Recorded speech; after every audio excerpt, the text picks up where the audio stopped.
June is Pride Month, a month where we honor and celebrate those in the LGBTQ plus community, a community that has experienced its fair share of discrimination and challenges in several aspects of life, even in the world of education. Part of going off to college is the social acceptance piece, and some students who may identify as LGBTQ plus may be fearful of coming out at a college campus, or may struggle with coming to terms with their identity, especially given the climate or the location of their college campus. Today you'll hear from two students who identify as both members of the LGBTQ plus community and also of the first generation college student community. You'll hear about their stories, what happens on their campuses, and how they felt supported. Without further ado, let's meet our first guest.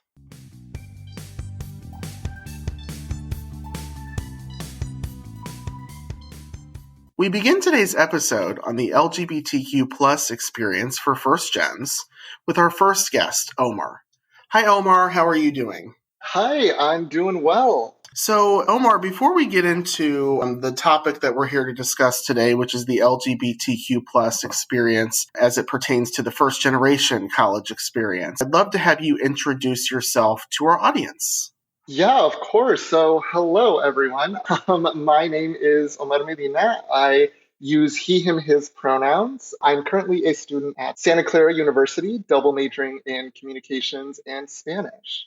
And Omar, you are a first generation college student, which is super exciting here on the How to College podcast. And, I'm always curious, when did you first learn that you were a first generation college student, and how did realizing that make you feel? Oh my goodness. I think it was either my freshman or sophomore year of high school. I went to a college prep high school, and a majority of students there were first gen college students, but then also a good chunk were also first gen high school students. So they were the first in their family to even graduate from high school, which that on its own was just fantastic. But yeah, it was super interesting to hear because I had never really asked my mom about her educational experience. She is from Mexico, so there's just a completely different education system out there. And I never really knew because, with the different words that are thrown around in English and Spanish, gets lost in translation. So after asking her about it, I found out that she had only completed high school. She'd never went to college. And when I first found out about that, I was a little sad, but also at the same time, I felt very empowered because I felt like I could, go farther and just be able to do more with life and hopefully maybe afterwards be able to support her like she's done so much for me. And I, just really appreciate everything she's done and, want to give back to her in that way. Yeah, well, that's so cool. So today we're here to talk about LGBTQ plus and really that identity or that experience, and also as it pertains to being a first generation college student. And to get started, if you wouldn't mind sharing, how do you identify in relation to the LGBTQ plus community? But yes, I identify as bisexual. My journey into coming to that kind of realization and that acceptance also began in high school. I never really knew what LGBTQ was until middle school, high school. I did find out, especially about being bisexual. There was just a lot of things that kind of clicked into place for me, just in terms of attraction to other people. But also with that being said, my high school, while being college prep, was also a Catholic Jesuit high school. So we were definitely taught some of those religious ideals. And yeah, just the LGBTQ community was not really at the forefront. That is to say, a lot of my classmates and a lot of my teachers were definitely accepting and try to be inclusive of everyone. But yeah, it just wasn't a big focus. So when I finally came to college, I currently am an out-of-state student since I'm originally from Colorado. I feel like that just gave me the freedom to kind of just become a new person or just become more of who I felt like I was, definitely at home with, again, just those kind of religious ideals and cultural ideals. It's difficult for sure to just kind of become who you are, especially when it does go a little bit against, everything that you've been taught. So yeah, honestly, it was a lot of self-research. I definitely felt a lot more comfortable kind of being away from a lot of what I knew. I feel like that just gave me the freedom to, investigate and just, feel more comfortable with saying it. So I had a very interesting journey in terms of all of that. Well, thank you so much for sharing. And I think that's a very relatable story as well for so many. Sometimes, be it the school that you go to, or the family you grow up in, or the religious affiliation potentially that you grow up in, sometimes there is that sense of, is this even allowed, or does this align with certain norms or traditions or values that your family holds? So I'm glad that you were able to find some sense of that, the exploration and the community at your college, even beyond the high school. So one of the most common things I think when working or when meeting and interacting and working with LGBTQ plus students is finding support, right? So like you said, sometimes at school or in family, you might not have received some of that support. But I'm interested, who did you go to when discussing things like gender or sexuality, and in what ways did they support or mentor you along the way? Yes, definitely. I would definitely have to say just a lot of friends I made, especially in college, and then also like my core friend group from high school for sure. Because a few of my friends, especially in college, are also part of the LGBTQ community. So just like kind of being able to talk openly about it was just very helpful in general. But we also have we call it the Rainbow Resource Center. It's our LGBTQ just like center on campus. And they host lots of different events. They have like a little space that students are always welcome to go into. And just kind of being able to be in those spaces made me just feel so much more supported because it just showed me that there are communities and there are spaces for, people in the LGBTQ community. Again, just like in high school and just growing up, that wasn't at the forefront. So it's just like it definitely felt like kind of a taboo topic. So just having those people in my life absolutely were just extremely beneficial for just kind of accepting that side. Yeah, and that peer, you mentioned some of your friends who also identify as LGBTQ. Did they have any shared experiences with you or similarities in kind of their journey and their identity?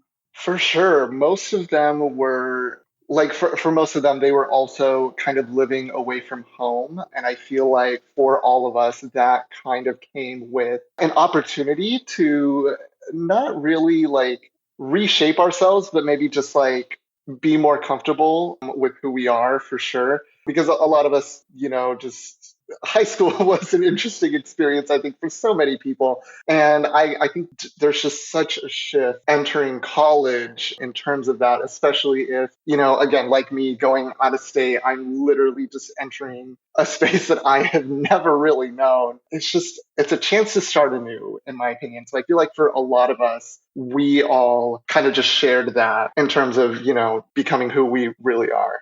Going to college for first generation students, obviously it's education attainment, and, it can open up a lot of doors career wise, but also a common experience for a lot of first gens when going to college is leaving the nest, right? So leaving home and going out of state or going across the state, or even if they live close by, but maybe they're living on campus. So it's interesting how kind of leaving the home can kind of lead to a sense of, I don't know how you would describe it, maybe like self-discovery or self-reflection and independence in that way. Would you kind of agree with that? Oh yeah, definitely self-discovery and independence by far. Yes, like even outside of, just doing a bunch of learning in terms of like my sexuality, there's also just like I learned that like I learned how to cook for the first time, and I learned how to like truly do my laundry on my own for the first time. So yeah, there's just like a lot of learning involved, I feel, outside of just like your academic classes in just varying aspects of life. And,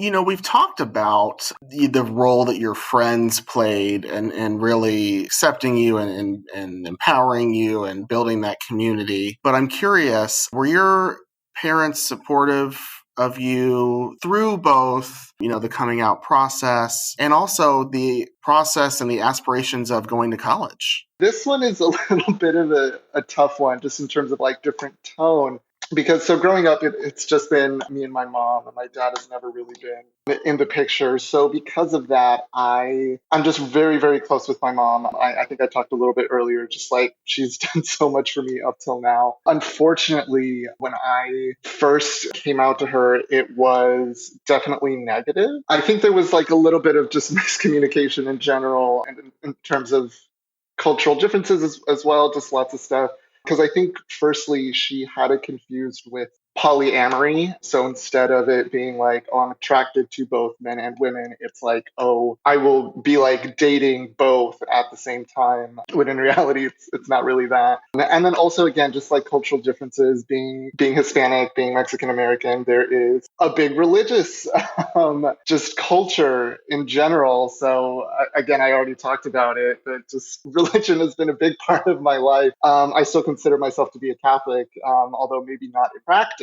But yeah, like that was a lot of her reasoning for not really wanting to accept that. And it really hurt because it's like, this is the person I trust like above everything. And they're like straight up denying a part of my identity. Like, what is up with that, But yeah, so in terms of, me coming out, that was not a fun experience to say the least. But in terms of college, my mom has been supportive of that in so many ways, especially within the past year with the pandemic and online classes. I have definitely just had my fair share of failures for the first time in a while in terms of academics. And it had taken a toll on my mental health, and my mom has been very supportive throughout all of that, So it's been an interesting time just kind of navigating with my mom's support in these different aspects of my life.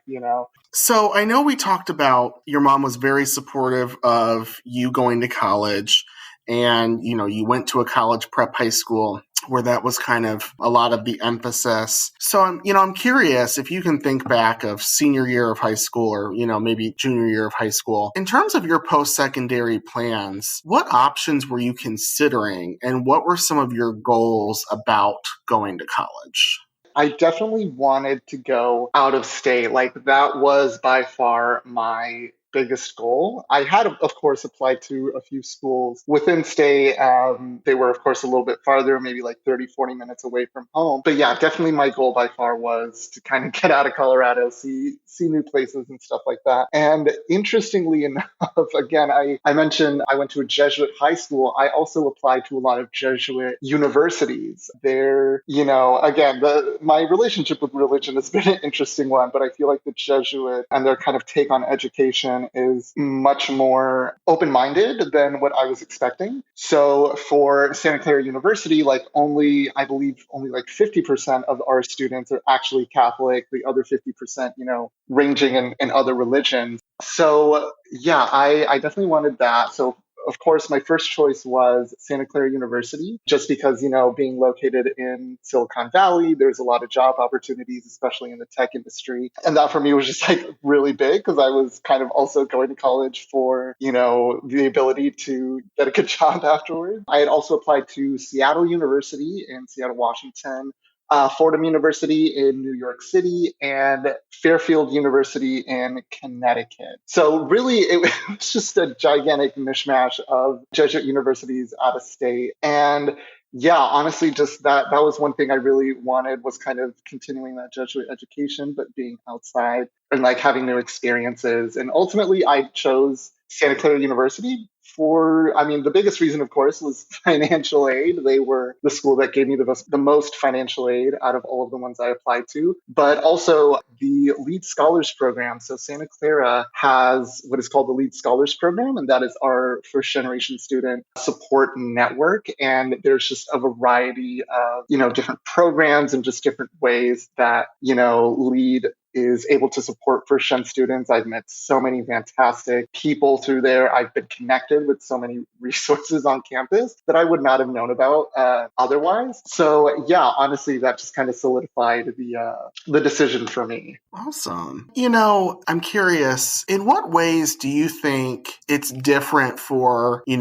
LGBTQ plus student as opposed to another student? How different is that experience in terms of applying to college? Do you think there's a different experience there for LGBTQ plus students? Absolutely. I think especially with college, one of the biggest things is like the choice of, first of all, like where you want to apply and then also where you ultimately want to go to school. Because it, like, in comparison to, at the time of senior year, it will be a big chunk of your life. Like 4 years is no joke. I'm like, I know it goes by fast. I'm already finishing up my second year of college, but it does, it does feel like a long time also looking back. So I think one big thing is definitely just like finding a place that you will feel accepted, especially if you are, very comfortable and very outspoken in who you are. It is of the utmost importance to find some place where you will be accepted. So if it is, I can definitely see why there would be a lot of hesitancy from LGBTQ students in applying to a religious school because, just kind of historically, religion has not been very friendly to the LGBTQ community. So, that will definitely affect my decision. If I was, more comfortable and I kind of knew the history of a certain college, I would just be like, nope, never even gonna think about applying to that school. But yeah, no, I definitely think just like being able to find somewhere where you will be comfortable and where you will be accepted is, it's going to be a big factor in your decision, I think. Absolutely. And I love that you really focused on the acceptance piece because, and trust me, we're not talking about being accepted to the college. We're talking about being accepted socially at the college. And, there are campuses of various religious ranges. There are campuses of very different political ranges. And I love to use this with my students. There's like the Pride Index that highlights very inclusive pro LGBTQ plus students of college campuses. They rank the colleges of who are the most supportive campuses out there. And I always say that if there's a list of the most supportive campuses, that means unfortunately there probably aren't some that are, there probably are some that honestly aren't super supportive. So, for LGBTQ plus students, it's not just about getting in academically, but it's about, can I live here comfortably and feel comfortable being who I am in the place that this is. So I'm really glad that you mentioned that because there's kind of that second level of acceptance outside of just getting into the school itself. So speaking of acceptance and feeling a part of the campus community, looking back at your experience at Santa Clara thus far, when you first started, did you have any reluctance or nerves around acclimating to college life or fitting in on campus, either as a first-gen student or as a member of the LGBTQ plus community? Ooh, that is a fantastic question. In some ways, yes. In some ways, no. In terms of like having no trouble acclimating, again, I also just kind of keep coming back to this, but it's just like a new beginning, at least for me. So I was very excited to try a lot of, just new things, new activities, meet new people. So I honestly, like we, at our like club fair at the beginning of the school year, I went to so many different like tables. I signed up for so many of like the email newsletters and stuff like that. Just to kind of be like up to date with everything. There was, chess club. There was a Harry Potter club. There was a book club. There's a salsa dancing club. There is literally a Smash Brothers club at my campus. There's just so many things. And especially just like things that I was even remotely interested in. I was like, all right, bet. Like sign me up. I want to learn more. I want to be involved. That of course came with the challenge of like, I can't do everything. That's not humanly possible. So it was like having to pick and choose in terms of that. But there was also some reluctance because, social anxiety is no joke. I've met a lot of people and a lot of my friends who are like, I don't want to go to things alone because there's always that like fear of judgment. I feel like, especially, beginning your college experience, you feel like once you commit to something, you have to like fully commit to something. Whereas in reality, in my experience, a lot of different clubs, there's some people who go to the first meeting and then never again. So for me also, there was a little bit of that reluctance, after the excitement had worn off, and it's just like, do I really want to do this? Like, will I feel, happy or some sort of fulfillment if I keep going to this? And sometimes the answer is no, whether that's like the people you meet there or, just something like the vibes are off about, a certain group or a certain club, like you can absolutely drop that. So it's definitely interesting just in terms of that regard, in terms of entering and acclimating to college and that kind of new community. Yeah, for sure. Yeah, and like you said, you saw it as a fresh start. The nice thing about fresh starts is that the reaction and the interaction could be better than your previous, community. But there's also that sense of the unknown. So sometimes, even if we didn't feel as accepted or as a part of the community in our previous community, we at least expected that. We knew it. But when you're going into those new scenarios, there's the possibility for greater things, but there's also that unexpectedness, that can kind of bring some anxiety, as you mentioned. So thank you so much for sharing that. In terms of social acceptance and fitting in on the campus community, I'd love to also know, in what ways do you think your college has made you, or maybe just made other members of the LGBTQ plus community on your campus, how have they made you feel comfortable or safe on campus? SCU is a predominantly white institution. So, majority of students are white. And so a lot of students of color on campus don't always feel safe. They don't always feel comfortable. And the school, I do hate to speak bad about my school, but it has been a very troublesome journey trying to get the school to make students feel more comfortable. And especially, also for LGBTQ plus students, we are definitely a smaller population on campus. So while we do have the Rainbow Resource Center, fantastic place, I definitely know that there has been some reluctance from other students to kind of be fully out or be fully themselves with other people. And just sometimes the sad story is, the school doesn't always do its best to make students feel comfortable. It sometimes does fall onto the students to, make that change possible. And I know also that, SCU is not an isolated, institution in this. I know there are colleges all across the US that run into all of these different problems. So yeah, I don't know that I have a good, positive answer for this one, unfortunately. Yeah, well, thank you for sharing. Well, continuing on, this is kind of just an overarching question, but I'm curious, how did being a member of the LGBTQ plus community, how did that shape your identity as a college student and even as a first generation college student? I definitely think the biggest thing, I don't know if this would fall under identity, but it just kind of made me more aware and more conscious about, the different experiences. So, putting pronouns before your name. Like, I have now done that in my email signature. I've done that on my LinkedIn. I've done that on my Zoom name, when that pops up.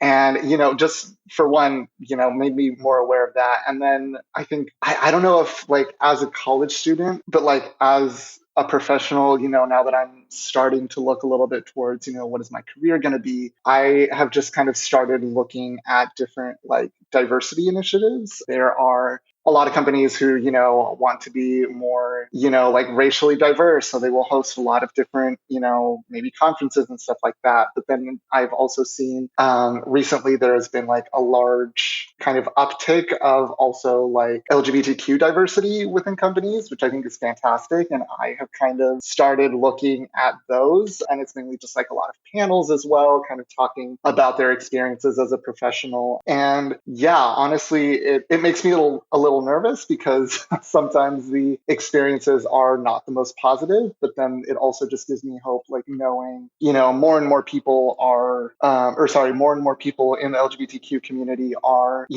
entering the workplace and they are becoming successful and having like good leadership positions. So that definitely gives me a lot of hope for the future. But yeah, just kind of all of that, just being more aware and kind of looking for different opportunities is what I would say is the biggest thing right now. Yeah, that's great. And, when I'm working with especially my first gen students, I talk about how, and this definitely relates with, members of the LGBTQ plus community, students of color. But, I talk with my first gen students about, it can be pressure going and doing something for the first time or going into a space that hasn't always been accepting or inclusive of a specific group. And there can be a lot of pressure, when entering those spaces. But I always tell them, turn that pressure into power, the fact that the fact that you're a first generation student, or the fact that you are gay, or the fact that you are, a member of the Latinx community, like that is kind of like your superpower, and you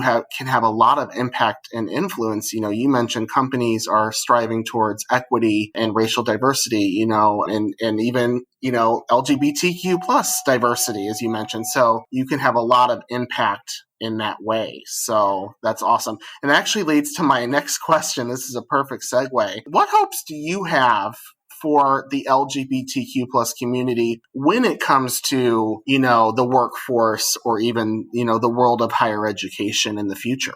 Oh, that's another fantastic question. Definitely, I've actually thought about this before, but just kind of amplifying your own voice. Again, for me, my journey into like coming out and everything has been a bit of a long one. It definitely took like over a year. It's definitely not a quick, like you just wake up one day and suddenly it's like, oh, I'm bi. Okay.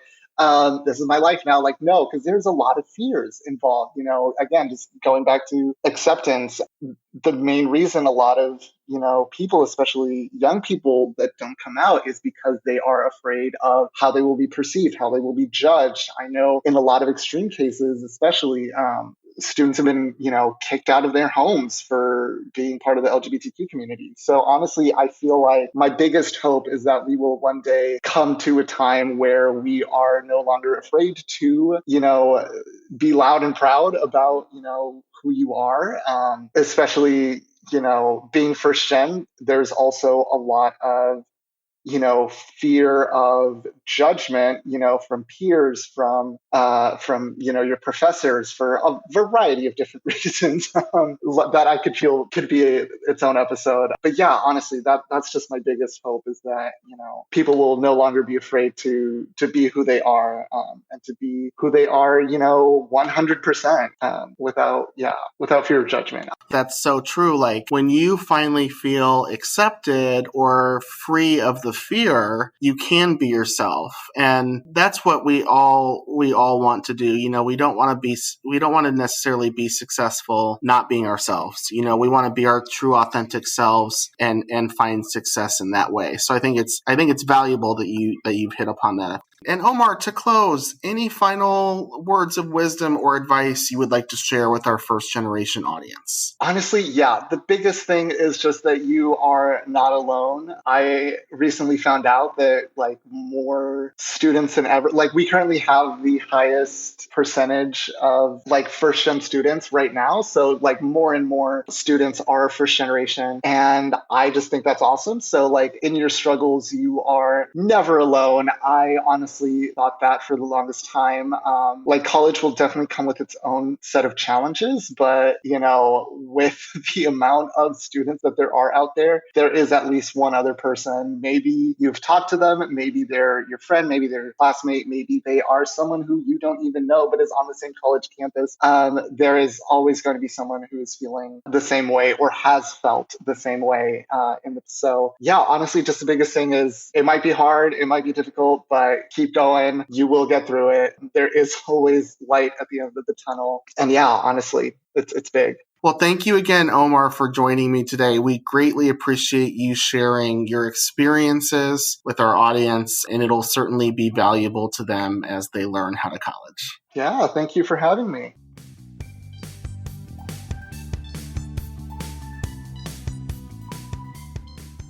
We conclude today's episode on the LGBTQ plus experience of First Gens, speaking to a college graduate, Rudy. Hi, Rudy. How are you? Hi, I'm doing pretty well. Great. Well, thank you so much for being here. We greatly appreciate you being here to share your experiences and your stories with our First Gen audience. And thank you for the invitation. I'm very excited to be here today. So, Rudy, as I just mentioned, today's topic is the LGBTQ plus experience of being a first-generation college student. However, before we get started with that topic, I'd love to have you introduce yourself to our audience. Well, hi, my name is Rudy Aguilar. My pronouns are he, him, they, them. I was born in Central California in a small town called Porterville. However, I grew up north, call it the Deep North. It's past Sacramento, and another small town called Corning, California, where I finished high school before I moved to Southern California here in Orange County to go to school at Cal State Fullerton. Awesome. And Rudy, I know that you are a first-generation college student. When did you first learn you were a first-generation college student, and how did that make you feel? I was actually in middle school. I remember being in the cafeteria, and my 7th grade English teacher at the time came up to me and asked me if I wanted to sign up for AVID. I didn't know what AVID was. I was a little confused what she meant by first generation. And so she explained to me what it was, and basically she said that if my parents didn't have a degree, then I would be considered first generation. So that kind of sparked my interest in that identity and in that topic. And it was funny because I think initially I felt really prideful. There was this feeling of like, oh, like I'm the first to be on this path to go to college. But I kind of find it funny now because when I think back, I don't think I realized really what that meant in regards to the experience that I was going to have and some of the barriers I was going to face as a first gen student. So it was, I think, again, initially just kind of an exciting feeling and also a feeling of just curiosity overall. Great. Thank you so much for sharing that, Rudy. So I wanted to start talking about the topic for today, which is really the experience of LGBTQ plus first gens. As we've talked about with our guests, I think there's some shared experiences, but also some different experiences. But to get started, I'd love to ask if you don't mind sharing, how do you identify in relation to the LGBTQ plus community? I identify as a queer man. Initially, I identified as straight, but then over time, that identity shifted. You know, I came out as bisexual to kind of help my mom be a little bit more accepting of me being into men, and then over time just fully accepting that I was gay. But then again, over time, as I was able to have the opportunity to learn about gender and sexuality through a lot of my classes and just like student discussion, I was more geared towards the identity of being queer than just gay.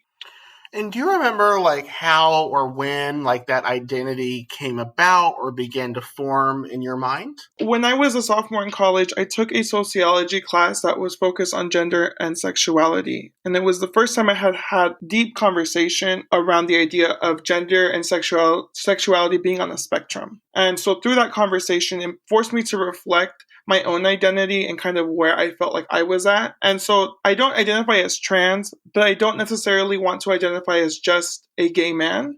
I feel like that's also very limiting. From my personal experience, I've come to see that, you know, sometimes when we're just focused on the gay aspect, we don't take into consideration everything else that may come with the LGBTQ community in regards to gender expression and just the fluidity that one may have in the ways that they're able to express themselves. Absolutely. And, you know, I think that you referenced, you know, we've been talking about identity and, you know, gender and sexuality. And those are such important topics and those are such important things to think about. Looking back, when you discussed topics like gender or discussed topics like sexuality, who did you go to when you were discussing topics like that? I think initially I didn't really have these conversations with anyone else besides the other students in class. And even my first 2 years of college, I really didn't know who I could trust to be an ally because, you know, I grew up in a small town. So for me, I always assumed everybody was straight.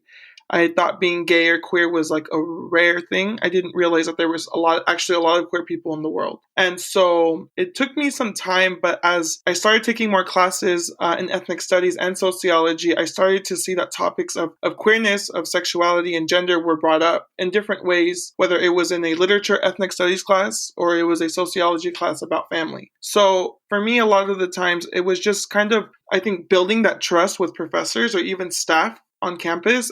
And then as I was able to start talking about my experiences, sometimes we would kind of dive into a little bit about how my sexuality may have played a role, or even how my sexuality gave me a different lens or a different perspective on things. That's great. And, you've mentioned, classmates and professors and having some of those deeper conversations.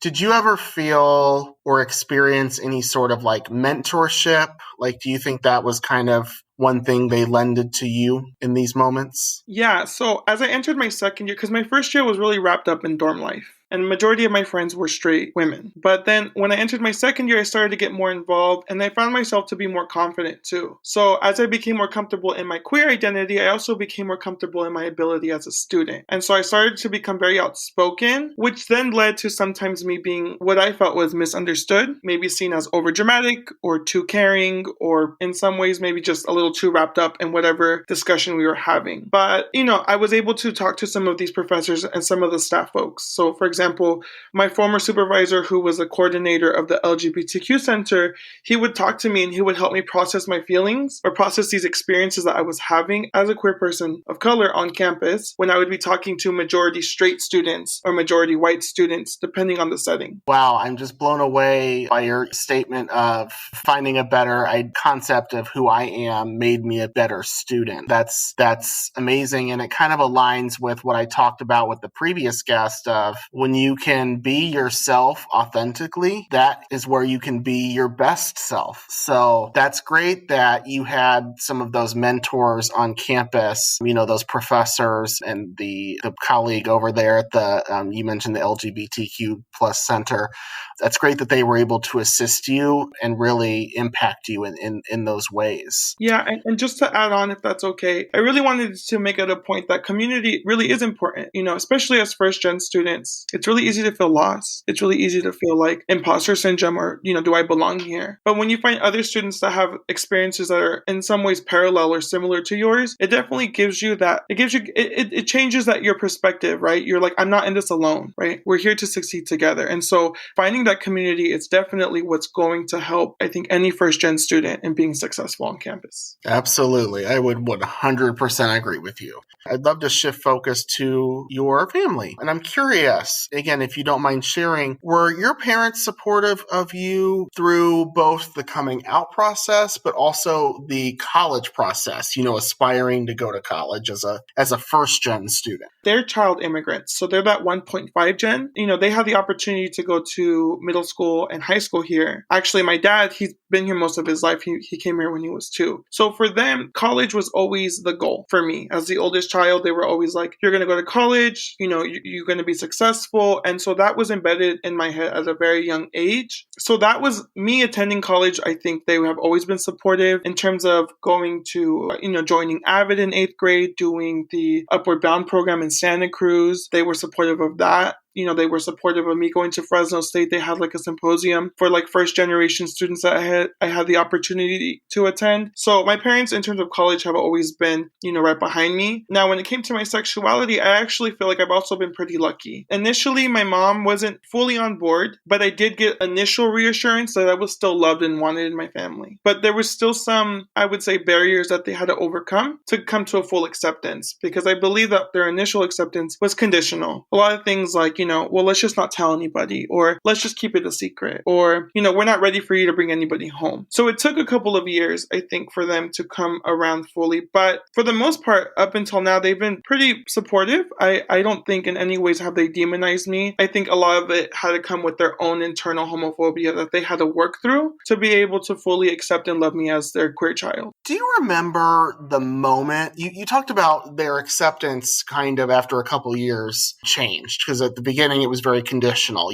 There were terms to the agreement, shall we say. But do you remember the moment that you feel like it shifted and like how that made you feel? I think the moment I felt like it shifted, I think it was in between I'm going to say between my third and fourth year, my fourth and fifth year. Because I did do 5 years for college. So I did a super senior year. So I can't really recall because I feel like the last 2 years just feel like one big year. But my dad wasn't home. I believe he was in Iraq at the time. And my mom asked me if I was going to bring someone home one day soon, and if I was planning to have kids. And at this point, I think I was already like 22. And I kind of sat there in shock because we had never really had a conversation about me bringing anybody home. In fact, the last time we had talked about it, they weren't ready for me to bring anyone home. So I think that was the moment where I was like, oh, they've taken that step forward. Like I was surprisingly shocked. Not that I was ready to bring anyone home or get married. I was, I still, even now at 25, still feel very young, but I was, it was that moment where I realized I was like, I am so lucky to have my parents accept me the way that they do, because I know not all LGBTQ folks have had that same experience. So for me, that conversation, I think, was that moment that you're asking. It was that moment where I was like, I felt that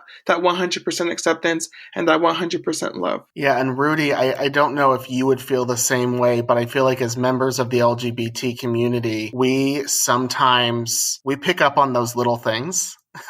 Like, at first it was, let's keep it secret. You're not going to bring anyone home. And then it changes to, well, are you going to bring anyone home? And like that in a way feels like a form of acceptance, right, or a form of understanding. And so, sometimes we pick up on those little things of it's no longer where it first was. We've made some progress in that area. Looking back at your post-secondary goals, so your plans for after high school. Just to take a little quick detour here, what were some of your options that you were considering for after high school, and what were some of your goals? Initially, well, as a kid, I'm going to say from maybe ages like 9 to 17 before I came to Cal State Fullerton, I was really into math and science, and I used to like to build things. So I used to play Roller Coaster Tycoon a lot because I liked that you could like build a whole theme park.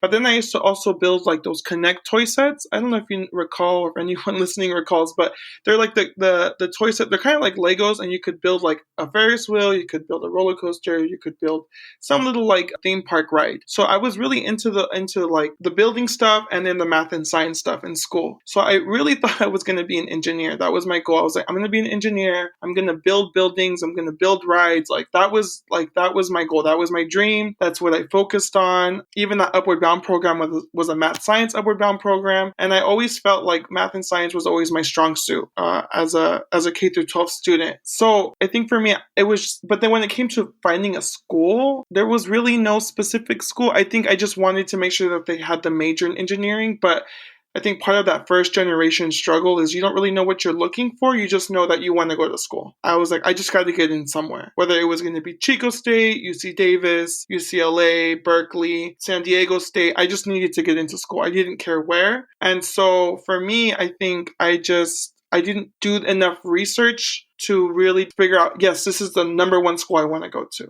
Right, and you put it perfectly. I use this quote kind of with some of my first-gen students. How do you know what to look for when you don't even know what you're looking for, right? So if you've never had experience with college, even asking a first-gen student, what do you prefer, big school, small school? Like, they won't know technically because they've not experienced those atmospheres and those settings. So, nor has their family. So I think that your experience with exploration with colleges is a very relatable one. And it's one that I think a lot of students, first-gen students have gone through. So, generally speaking, or specifically to your experiences, in what ways do you think applying to college is different for LGBTQ plus students than it is for, let's say, the average heterosexual student? How do you think that process might differ for those students? I think there just may be seeds of fear, seeds of doubt, depending on what school you're going to. So, for example, there was some great, as a junior, I think a senior, I filled up this like survey thing. So I was getting all these pamphlets from like different schools across the country. And some of the schools were private schools, but I had known that I didn't really want to go to a private school, especially if it was like a religious school, because I already knew that I was going to struggle with my sexuality even more if I went to a school like that. Not to say that those schools are bad. Sometimes those schools don't always have maybe all the resources, or at least I'm assuming they didn't have all the resources that I would have needed as a queer student of color. So for me, it was, I think, just making sure again that I was going to have the opportunity to find community and find support as a queer student. Absolutely. And that's why, when working with my LGBTQ plus students, I use a lot of different resources. I mentioned this in the last interview, but, I love using the Pride Index where, recaps, college campuses nationwide and kind of how inclusive are they? How supportive are they? Schools like the University of Louisville, they have a whole LGBTQ plus visit program, which is awesome. I mean, specifically for the queer community. So that is definitely something to look for. Where are you going to feel comfortable? Where am I going to feel supported? Looking back at entering college, both as a first-gen student and as an LGBTQ plus member and student, did you have any reluctance or nerves around acclimating to college life or, fitting in on campus that you can remember? Actually, yeah, I did. I don't think as a queer student, but more just as a student from a small town. My high school, they weren't a bad high school. I think for the most part, they did well in preparing me as much as they could for the university life. But I think because I was from a small town, I had this assumption that students that came from places like, the Bay Area or LA, they were given more resources or even more opportunities to better prepare for college. So I came in feeling like I was maybe not as smart as other students. We didn't have a lot of AP options at other schools. We didn't have a lot of college-bound programs, actually. The AVID program never got started at high school because it was seen as exclusionary, for lack of better terms.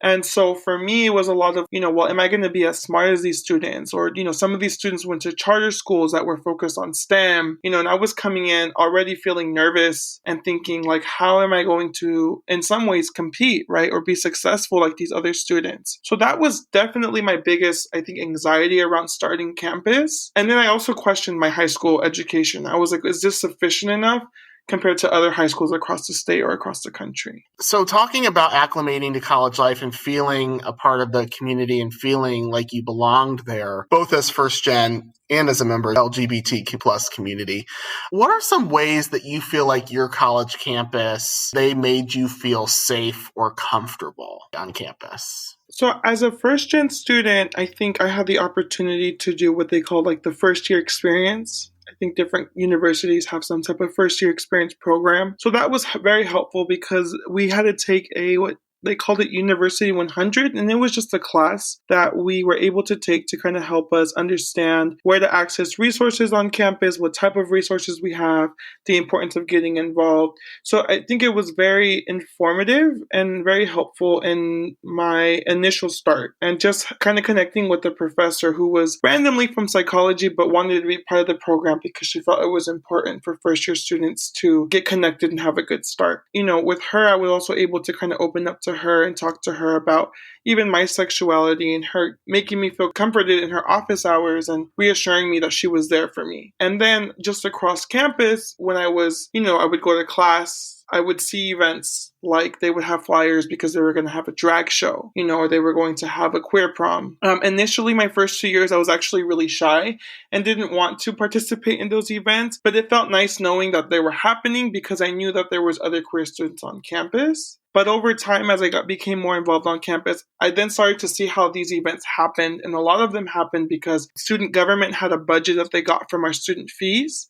And so we were able to request or propose for funding to create any type of event that was around the LGBTQ community. So that was cool because then I was like, oh, so this funding is open to any student. It doesn't matter their identity, and it could be any type of event. Anything from a religious event, a conservative event, to maybe an event that's, about the queer community or something about a culture and ethnicity. So that, I think, is what made me feel more safe, is knowing that those resources were there and that money was there for us to be able to celebrate ourselves and our own authentic identity. It's also really cool to hear about all the things that have gone on your campus. When they're promoting the things like the LGBTQ plus programs or the queer prom or the various, they might have guest speakers or something. Did your campus promote those, widely and actively across the campus, or did you kind of have to seek out that information? It changed over time. So I started college fall of 2013, which I feel like we were still fighting for same-sex equality at the time, right? So I feel that by the time I graduated in 2018, the amount of attention and visibility had changed.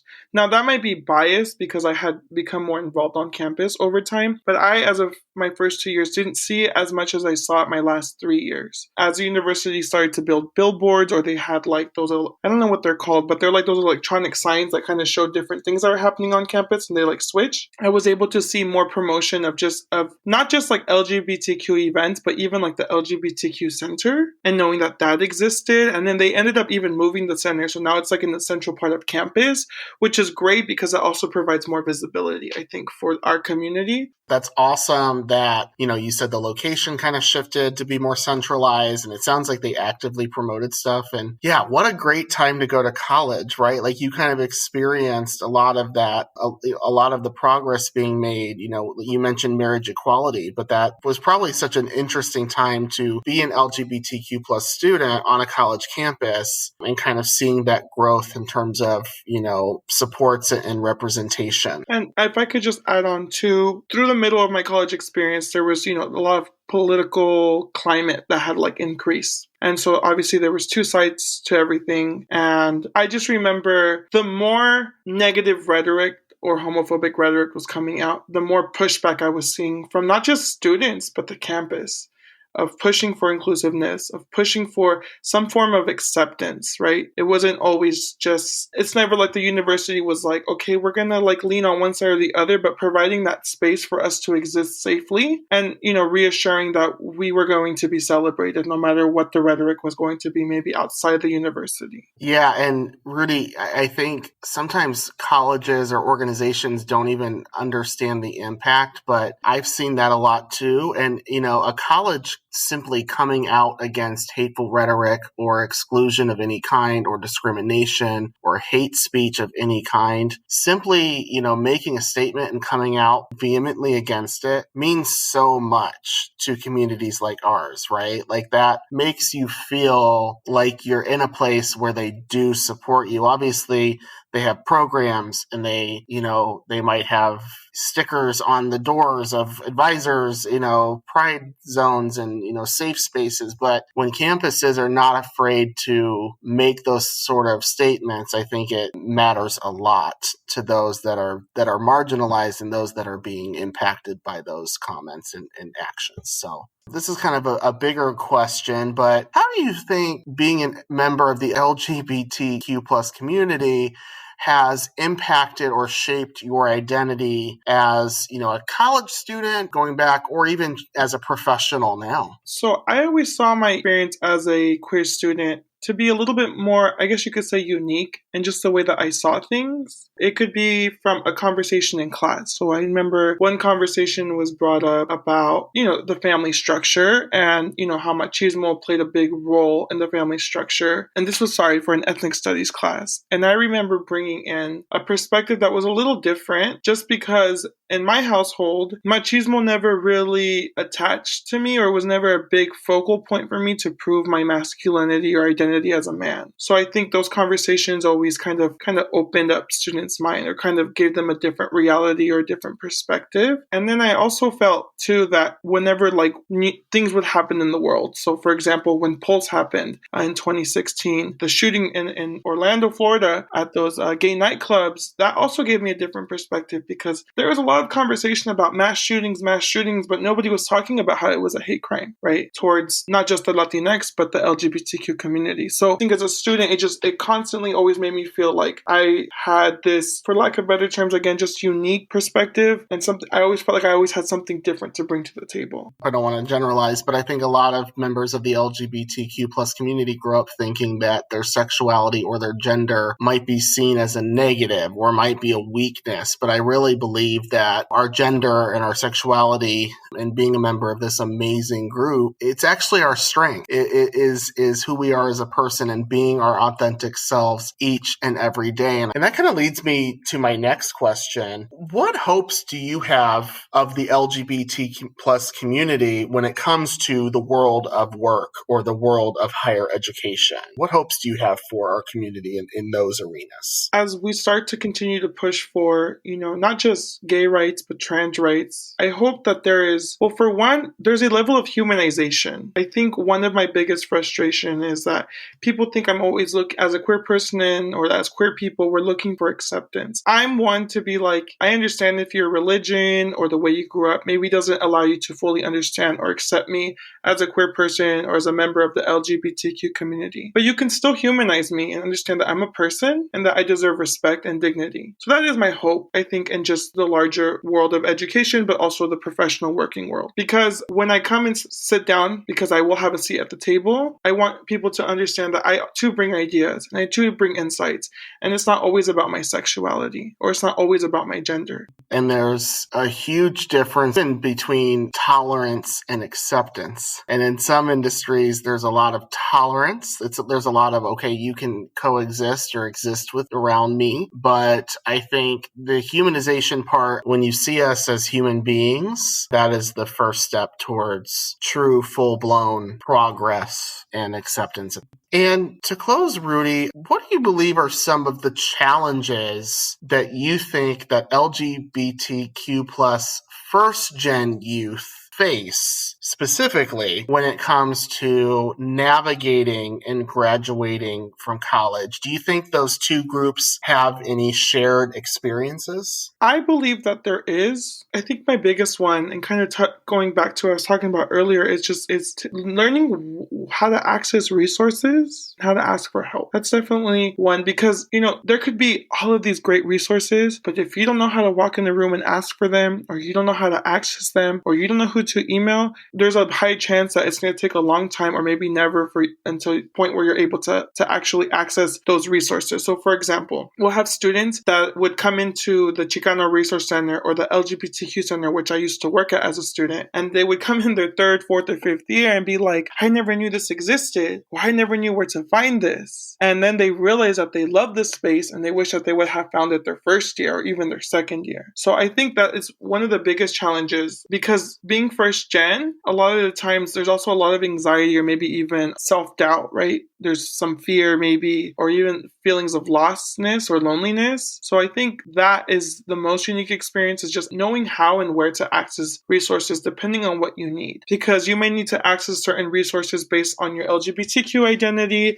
and you may need to access other resources based on your first gen identity. Also being able to find your group of people, right? So just because there's an LGBTQ center doesn't mean you're going to walk in and find your people. I think also giving yourself that flexibility and opportunity to find people that are like-minded, because you can have people that are LGBTQ but they'll think completely different than you do, or they have completely different values.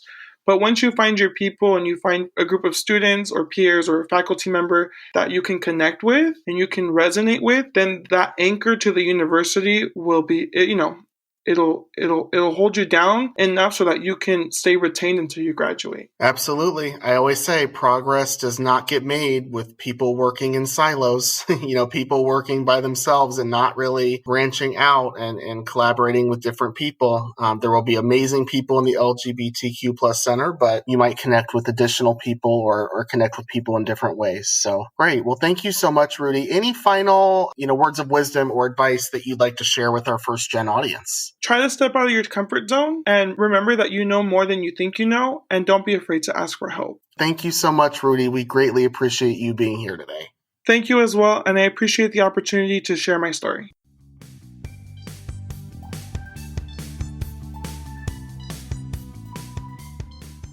Thanks again to today's guests, Omar and Rudy, for sharing their stories and experiences with our audience. And thank you for tuning in to How to College for First Gens. As you probably noticed, the LGBTQ plus community and the first generation college student community both have a lot in common when it comes to going off to college. Both communities see that several students might struggle with wondering how they'll fit in, or even assessing their self-worth or self-value, and both communities rely heavily on the support around them. It's important to remember that the work towards inclusion and safe spaces is not up solely to those in the LGBTQ plus community. It's also up to those around us, including allies. Today's guest mentioned several allies, including educators, parents, family members, and friends who helped them immensely along the way. Even if you're not a member of the LGBTQ plus community, hopefully today's episode inspires you to be a great ally.